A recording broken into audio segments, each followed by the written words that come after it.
Rasti tragjik i natës së ndërimit të motmoteve vitin e kaluar në Prizren, ku si pasojë e shpërthimit të fishekzjarëve vdiq një person, si vjet shërbeu në vendim për përdorimin e tyre vetëm për 1 orë. Kryetari i Prizrenit Shaqir Totaj nxorri një urdhëresë për ndalimin e ndezjes dhe përdorimin e mjeteve piroteknike nga 25 dhjetori 2025 deri më 3 janar 2026. Vitin e ri me fishekzjarre, qytetarët e Prizrenit mund ta festojnë vetëm nga ora 23:30 e 31 dhjetorit deri në 24:30. Ky vendim është marrë si parandalim ndaj incidenteve të mundshme të cilat mund të shkojnë me lëndime të qytetarëve tanë.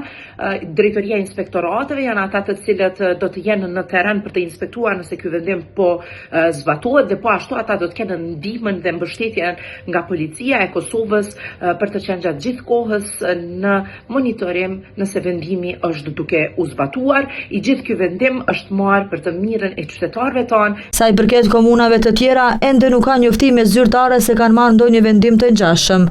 E në kryeqytet dhe në Sipullum Bajqinoci, thotë se komuna nuk ka kompetencë që ta ndalojë përdorimin e tyre.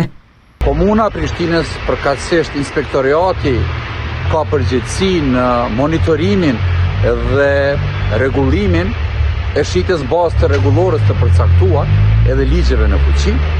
Kryeqyteti sigurisht se është i përkushtuar të bashkëpunojë me nivelin qendror, varësisht prej përgjegjësive të saj, sigurisht në informimin e publikut dhe sensibilizimin në përdorimin e mjeteve piroteknike.